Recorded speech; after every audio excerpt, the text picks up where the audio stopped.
Olá, estamos começando mais um episódio do podcast que quer saber. Política se discute. Eu sou Norberto Notari e essa é uma produção da RWCast, a central de podcasts do Grupo Rádio Web. Esse é um espaço para lembrar que política não fica restrita às casas legislativas, ao poder executivo ou ao campo acadêmico. Ela faz parte da vida de todos nós, aparece nos almoços de família, nas rodas de conversa e nas nossas redes sociais, além do nosso dia a dia que a gente vê em todo lugar. E é justamente sobre isso que a gente conversa aqui, com responsabilidade e sem gritaria. Se você gosta do podcast, avalie com 5 estrelinhas lá no Spotify e compartilhe com amigos e familiares. Assim, essa discussão chega mais longe. Fala pessoal, seguimos falando sobre o filme O Agente Secreto, produção brasileira indicado ao Oscar, mas nesse segundo episódio o foco é um tema bastante abordado nesse importante trabalho do cinema brasileiro, a censura. Como ela operava, como moldava o noticiário, como obrigava jornalistas a driblar o autoritarismo com criatividade ou ironia, né? O filme resgata uma lenda curiosa e perturbadora, a perna cabeluda. Um mito que ganhou espaço nos jornais da época e que cumpriu um papel muito específico, quase técnico.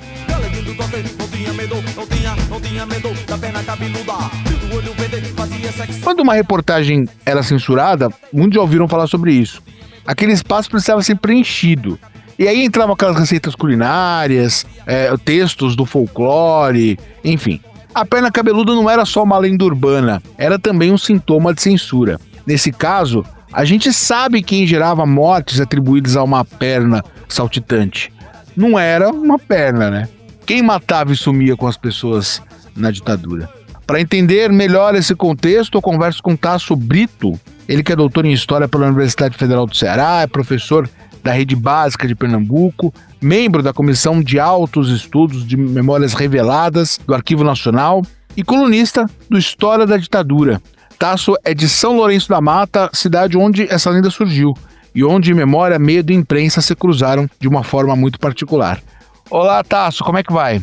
Olá, tudo bem? Espero que vocês estejam me escutando bem e que a gente possa ter um bom diálogo aqui. Para começar, eu queria saber aqui de você a pergunta que dá nome ao nosso trabalho. Política se discute? Só se discute. Eu acho que não tem outra solução para a nossa vida que não seja política. E política é a discussão, né? Política é o lugar que a gente vai sentar e estabelecer os limites do possível, né? Então, sem discussão, a gente não vai conseguir estabelecer esses limites e, por consequência, a gente vai estar destinado a sempre repetir a mesma vivência. Então, política só se discute. Tasso, a gente fala para várias rádios no Brasil inteiro, né? E de várias formações, de vários pensamentos políticos. E a gente sabe que houve uma ditadura no Brasil. Isso não há uma opinião política, não há... aconteceu. Nós temos dados, nós temos confissões, nós temos tudo. E existiu um período de censura, né? E como é que funcionava isso na época da ditadura militar? Era sempre explícita? Era uma ditadura explícita ou era uma coisa mais velada? Operava de forma indireta? E isso era uniforme no país inteiro? No Nordeste, no Sul, no Sudeste? Não, nada é uniforme na nossa história. Se a gente pensar um país continental feito o Brasil, dificilmente as coisas vão acontecer da mesma forma. E também, a cada momento, a ditadura vai ser diferente na sua atuação em cada momento histórico, né? Geisel é diferente de Figueiredo e por aí vai. A censura também vai ser muito parecida com isso, porque vai depender das pessoas, das relações, dos censores. Tem um fato que eu acho interessantíssimo sobre a censura, é que o Pasquim, o famoso jornal, né? O Pasquim, ele descobriu que a sua censora, que era uma mulher, ela era alcoólatra também, igual os caras que desenhavam, né?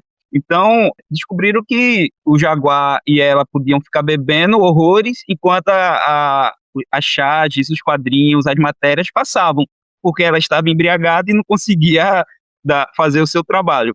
Então, perceba como isso é dinâmico, né? Então, a gente tem que perceber que a censura, assim como qualquer outra coisa, vai funcionar ao acaso dos acontecimentos, não o acaso do jogo dos dados, nem da roleta, mas o acaso dos acontecimentos. Cada censor, cada relação, cada momento vai criar uma condição de censura para aquilo que estava sendo posto. E ainda não existia uma formação de censor, não existia uma profissão censor.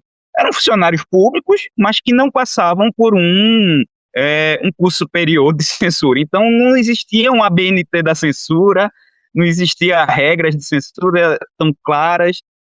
Se censurava motivos políticos e no seu caráter mais abrangente, que são políticas dos corpos, política do gênero, tudo isso que era considerado da cultura, mas que fugia do controle estatal, que um Estado ditatorial, uma das características é essa busca de controlar o corpo, controlar o desejo, controlar a vida das pessoas nas mais variadas esferas. A censura ia lá e tentava censurar. Então a gente vai ter, por exemplo, o motivo que se censurou Dona Flor e seus dois maridos, o filme, é uma menção a sexo anal. Então não é só uma censura da política institucional que está em jogo, é uma censura bem mais ampla. Nos jornais é muito, muito gritante assim. E já entrando na discussão do agente secreto, por exemplo, o jovem jornalista, que depois virou um grande escritor pernambucano, escreveu uma das primeiras matérias sobre a perna cabeluda, ou talvez uma das coisas mais famosas, que é o Raimundo Carreiro. Ele fala que a lenda da perna cabeluda apareceu para ele uma questão de gênero. Então, por isso, ele escreveu. E ele escreveu um pequeno romancezinho no qual um marido chega em casa, encontra a mulher dele com uma perna cabeluda na cama, e por causa disso ele apanha da perna cabeluda. Então, veja, é uma questão de gênero, não era só uma questão de violência contra as mulheres, que era censurado no jornal. Tinha um censor no Diário de Pernambuco que censurava tudo. Então, para isso, o Diário de Pernambuco criou uma coluna no seu jornal chamada Romance Policial, no qual se escrevia romances, coisas que não são necessariamente o acontecimento, mas que diz muito sobre a realidade. E a perna cabeluda, que o Raimundo Carreiro escreveu, que é bem famosa, tal, que tem uma charge que saiu junto, que é uma mulher na cama e a perna do lado, não sei se você chegou a ver,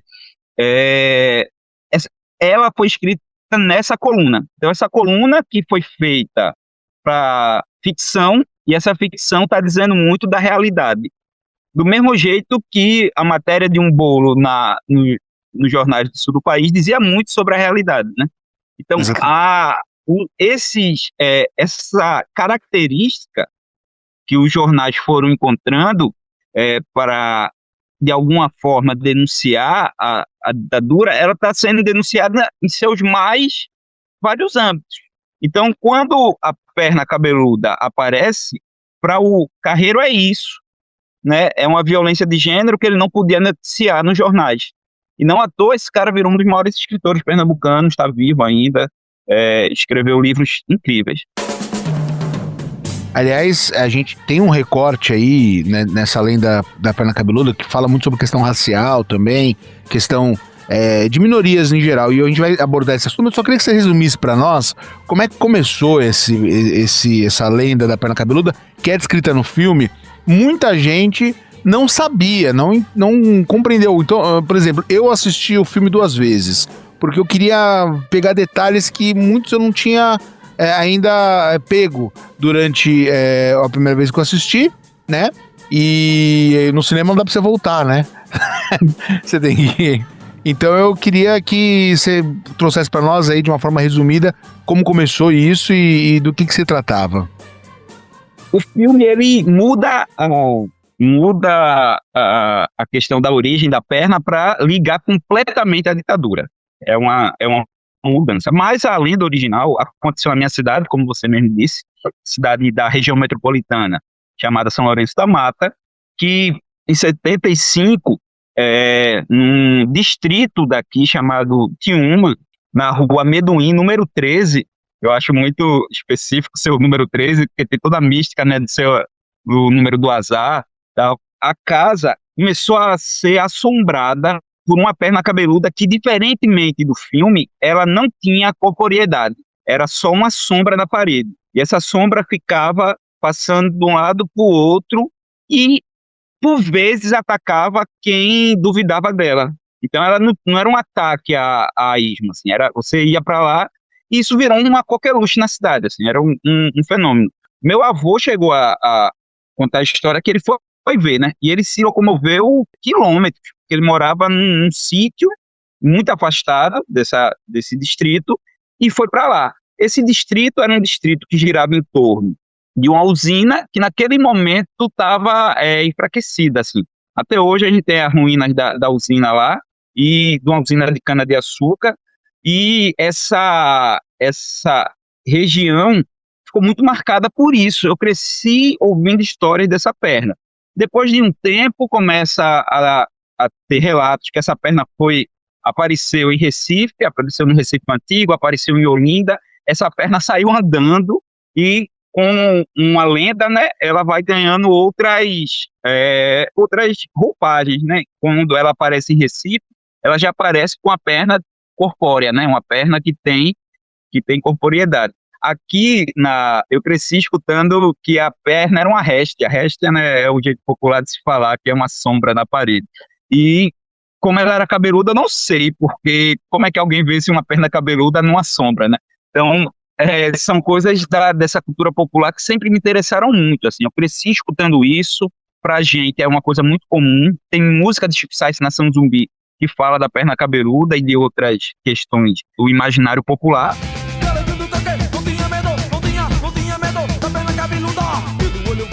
E com o tempo, antes de tomar o Diário de Pernambuco e se mesclar com a ditadura nesse nível, ela foi muito popular em um jornal policial aqui da cidade, apresentado por J. Ferreira nas rádios e tal. J. Ferreira é uma figura, um radialista que depois foi trabalhar na televisão, que é meio que um prenunciador desses programas policialescos do meio-dia, assim, do almoço das camadas populares, né? No qual era uma coisa bizarra, assim, o programa dele. Ele tinha uma jaula no meio do programa que a polícia levava os presos para ele apresentar ao vivo no programa antes de irem para a delegacia. Então, se prendia o cara e levava para lá. Então, nesse tipo de programa, a perna começou a aparecer e ser noticiada, porque ela gerou muita curiosidade, né, nesse momento. Depois de um tempo, ela passa a ser publicada no jornal, e o jornal tem uma mídia escrita, e isso implica uma capacidade de leitura e um público diferente. Ela começou a ser modificada para assumir essa que está no filme, assim, essa coisa, aquela matéria é uma matéria verdadeira, né, a matéria de inauguração da perna cabeluda na imprensa escrita, e o personagem lá do Wagner Moura lê. Eu não sei se é o Wagner Moura ou é a Dona Tânia que lê, agora eu tô acho que é aquela atriz da assim, Angola. De Angola, assim, é isso mesmo, a personagem Angola. Então, aquilo ali marca muito e marca a infância do Kleber. Kleber era uma criança nessa época, né? Kleber deve ter ficado com isso na cabeça e mesclou, né, porque ela continuou sendo falada, continuou aparecendo em música, em cordel, foi assumindo outras coisas. Então, a parte perna cabeluda de censura é só um capítulo de uma história muito maior ligado à ditadura, e é o que o Kleber mais se apropria, né? O Kleber cria uma outra história para a perna cabeluda que eu acho incrível. Não sei se eu posso falar aqui para não estragar o filme de alguém, mas ele liga a origem da perna cabeluda aos desaparecimentos policiais que a ditadura realizou. Então é uma forma incrível de retornar a um capítulo dessa história muito pouco conhecido, né? Porque eu sou da área, sou historiador, estudo justamente a memória da ditadura, uma questão que está no filme o tempo todo, e não tem nenhum estudo específico sobre a perna cabeluda e essa questão da censura. Eu acho que o Kleber faz isso com a arte de um jeito muito interessante e sofisticado.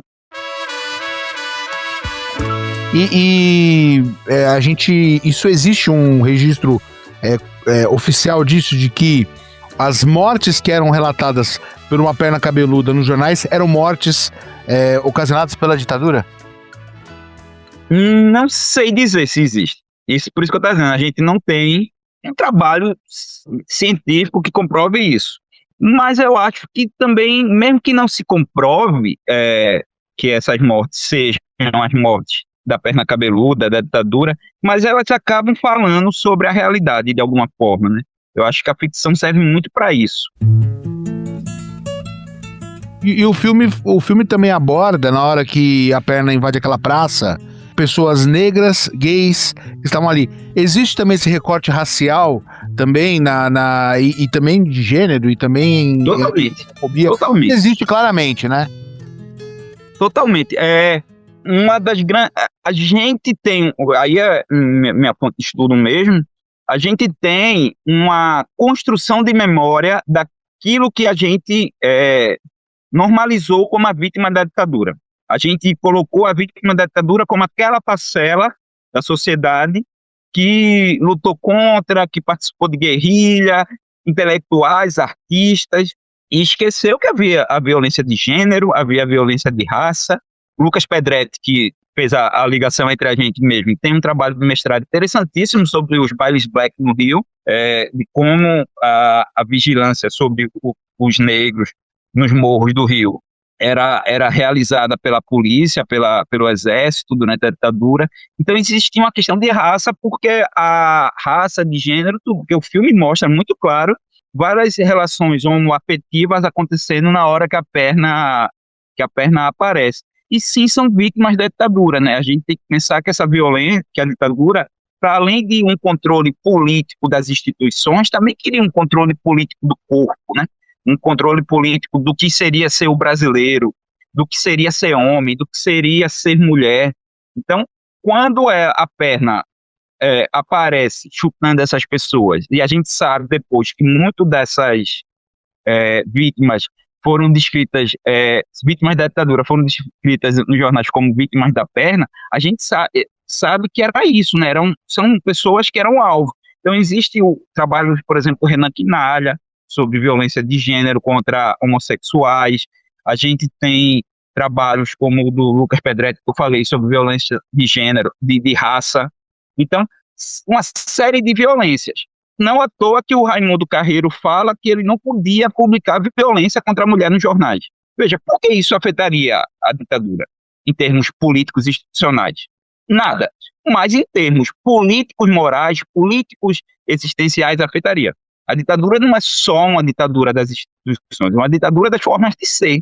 Então, por isso que uma figura homoafetiva, uma figura que transita por outras masculinidades, sofria vários preconceitos, perseguições, censura. Lembrar que, por exemplo, a gente tem uma banda de rock psicodélico aqui pernambucana, da década de 70, chamada Ave Sangria, que foi censurada porque a música deles falava que ele era um homem cantando, um Marco Polo, que estava apaixonado por seu Valdir, dizendo que seu Valdir tinha um bigode bonito, que ele estava apaixonado por seu Valdir, e por causa disso a banda foi censurada. Então, é uma política dos corpos, é uma política mais geral. Então, se a gente entender a ditadura só em nível institucional, a gente diminui muito ela. E eu acho que uma das grandes forças do filme do Kleber é mostrar como a ditadura opera em níveis não institucionais. O vilão do filme é isso, é um cara ligado à ditadura, não vou dar tanto spoiler para quem não assistiu, é um cara ligado à ditadura, que é dono de uma empresa, e essa empresa está totalmente ligada, que persegue o personagem de Wagner Moura por causa de uma patente. Ele quer a patente para ele. Não, até a próxima questão que eu ia falar é exatamente sobre esse personagem horroroso, que fala que ele menospreza os acadêmicos do Nordeste. Ele fala que aqui vocês têm outras preocupações, e não a questão da ciência, e não a questão do instituto, né? Então, assim, ele fala assim, olha, até o diretor do instituto aqui é cabeludo, coisa esquisita, né? Ele fala, né? Então, assim, essa questão moral, essa questão regional, tudo isso tinha um interesse por trás, né? Que você tá falando da questão empresarial também, dos empresários. Coisas que a gente vê nos dias de hoje, viu? De uma forma mais velada, né? Sim, sim. Tem uma corrente, que eu não faço parte dos estudos de ditadura, mas que eu entendo a importância dela, assim, que nomeia a ditadura como empresarial militar.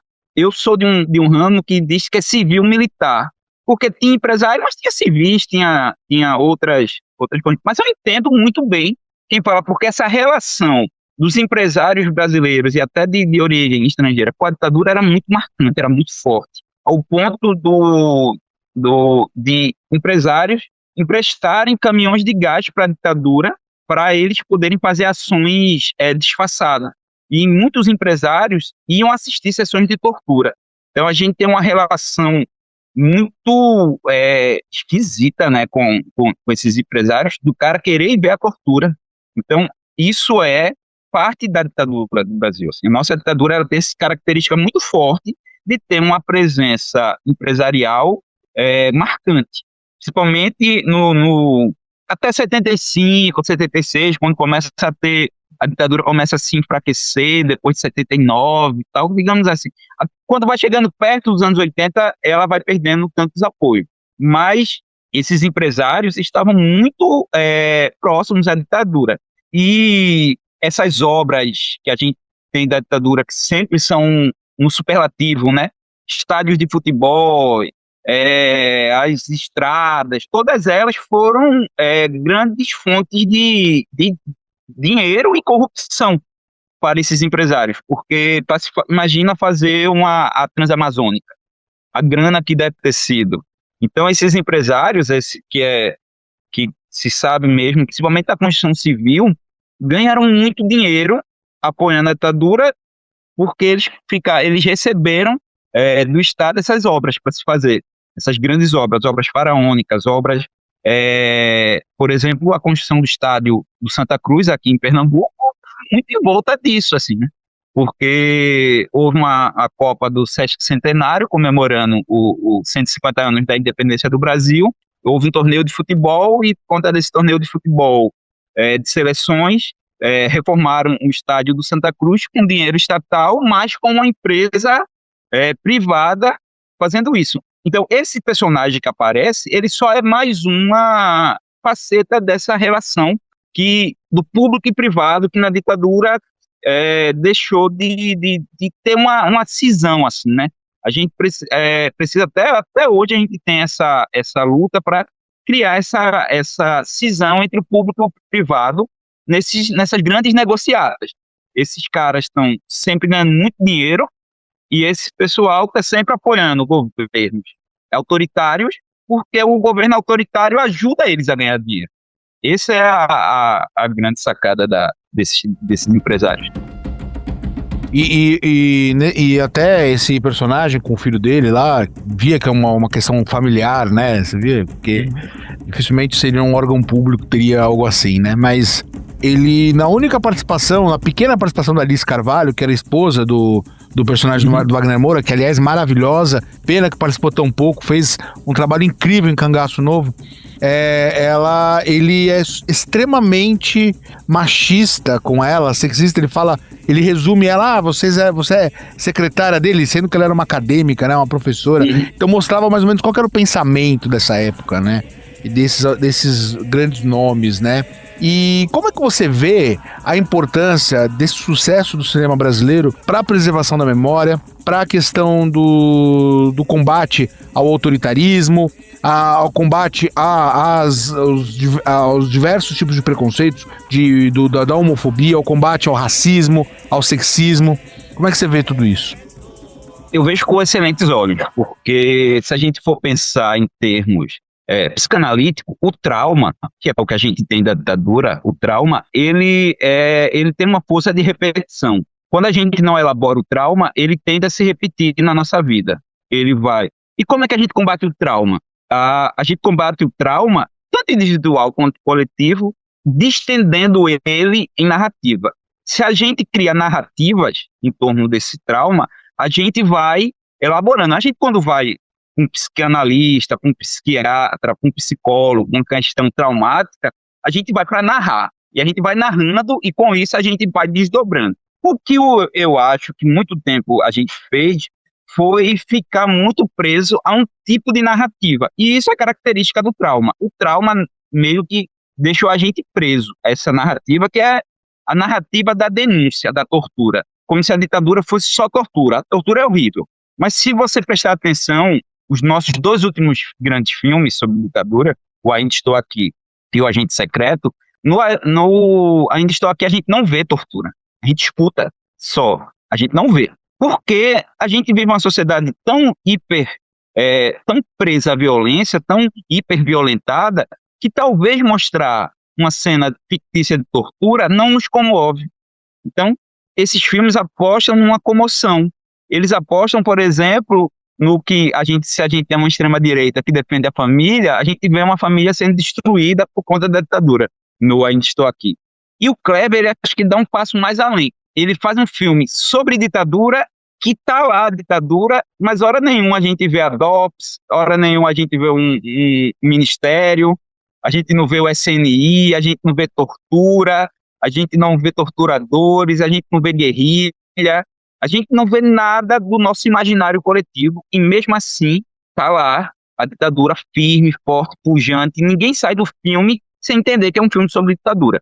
Ao mesmo tempo, ele não apela para nenhuma imagem cristalizada da ditadura. E eu acho que é aí que esse filme se revela como uma das grandes forças da ditadura, que é do cinema sobre ditadura, que é falar sobre a ditadura sem recorrer aos clichês. E sem recorrer aos clichês, a gente consegue dar um passo além nessa elaboração, de perceber como ela foi violenta para além do binômio repressão e resistência. A gente tem uma historiografia muito marcada por isso, uma produção intelectual muito marcada por isso, por essa questão repressão e resistência. Tanto que se eu te perguntar um filme que se passa durante a ditadura que não esteja nesse binômio repressão e resistência, é difícil. Você vai lembrar sei lá, o filme do Cacete do Planeta, mas ainda tem, repressão tem, que é sobre o assalto da Julie Rimet. Tá vendo? Eu não consigo lembrar de nenhum aqui, a não ser o A Gente A gente tem o Marighella, né? A cinebiografia do Marighella, que também é do Wagner Moura. É, do Wagner Moura, mas tá repressão e resistência ainda. Tem. Aparece tortura, inclusive, tudo. Aparece tortura, aparece tudo e tá lá. E tudo bem aparecer assim. Mas eu acho que o Kleber dá um passo além. E esse passo além é não apostar nos acontecimentos, mas na memória do acontecimento. É porque trazer sensibilidade para um filme para um tema tão pesado, né? É de uma genialidade assim absurda, né, Tasso? E de trazer as questões da memória, porque pra gente que está no presente, não sei se vai ser entendido isso, mas o mais importante não é o que aconteceu, é como a gente se lembra dele. E como a gente se lembra dele é toda uma questão que é o final do filme, é aquela estranheza no meio do filme. Eu não sei que, para quem não conhece a história de vida do Kleber e tal, que no meio do filme aparecem as imagens do presente, e eu já me liguei logo que era, porque eu trabalhei na instituição que a mãe do Kleber Mendonça trabalhou. A mãe do Kleber Mendonça era historiadora da Fundação Joaquim Nabuco. E aquela moça que está fazendo uma pesquisa que, se alguém tiver familiaridade com o mundo acadêmico, fica uma pesquisa esquisita, mas era o tipo de pesquisa que era realizada na Fundação Joaquim Nabuco, na década de 70. A mãe dele era historiadora na década de 70 e especialista em memória, porque ela é uma das pioneiras no uso da história oral no Brasil. História oral é o ato de fazer entrevistas, o ato de perguntar sobre o passado para quem viveu, para quem vivenciou aquilo. Então, no filme, aquela personagem me parece muito ser a mãe do Kleber, e fazendo todo o percurso dela, que é como se fosse um filme paralelo aos acontecimentos, né? Ela tá lá, a gente sabe o que ela sabe, vê o que ela vê, mas só vai descobrir isso lá pro meio do filme. Tanto que a gente não vê a morte de Wagner Moura, do personagem de Wagner Moura no filme, porque a gente não tem o registro disso, mas tem a memória. Aí pela memória a gente sabe. E pela memória, não é à toa que a memória é uma transfusão. Não é o acaso que acaba o filme acaba num diálogo, num banco de sangue, né? O banco de sangue de fato existe, é real. E aquele banco de sangue, não sei se o filme mostra, ou era um cinema, aquele prédio. Ele fala isso. Eu não posso contar mais, porque senão dá spoiler pra quem não assistiu.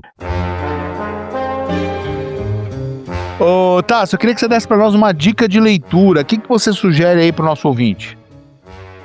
Eu, nessa mesma direção de ditadura, sem precisar cair nos clichês, eu queria sugerir o livro do Marçal Aquino, chamado Baixo Esplendor. É um romance policial que se passa na década de 70 também, sobre um policial infiltrado tentando capturar assaltantes não sei de banco, de carro, agora não me lembro bem, mas é um assaltante, e com isso ele vai se infiltrar. E todo esse cenário que o Kleber tá narrando no filme tá lá também, numa sala aqui. E é muito interessante isso, que é falar sobre ditadura sem cair nos clichês da ditadura, como se a ditadura fosse... Ela é mais onipresente do que os clichês. Quando a gente resume aos clichês, a gente explica pouco, entende pouco e comove pouco. Eu acho que o Kleber, o Marçal Aquino, são escritores também, porque o Kleber escreve o roteiro do filme, né? Que conseguem dar um passo além nas elaborações de memória, um passo além nas elaborações do passado, nessa construção de imagem do passado que é da ditadura. Eu acho que o Marçal Aquino, com Baixo Esplendor, dialoga muito com o Agente Secreto. Eu conversei com o doutor em História pela Universidade Federal do Ceará, professor da Rede Básica de Pernambuco, integrante da Comissão de Altos Estudos do Memórias Reveladas do Arquivo Nacional, colunista do História da Ditadura, Tasso Brito. Tasso, obrigado pela essa entrevista, obrigado pela essa conversa. Eu agradeço, fiquei muito feliz em estar conversando sobre o filme, de estar conversando com vocês, né, pondo o filme em debate, né, aumentando a discussão, e vamos aí torcer para esse filme trazer o Oscar para Pernambuco, né. E para você, Política se Discute? Lembre de avaliar o podcast lá no Spotify e de contar para os amigos e familiares que a gente está por aqui. Grupo Rádio Web, produção e apresentação, Norberto Notari, edição de áudio Mário Melo, coordenação da RWCast, Rafaela Martinez, gerência de conteúdo, Mariana de Freitas, direção de jornalismo, Daniela Madeira.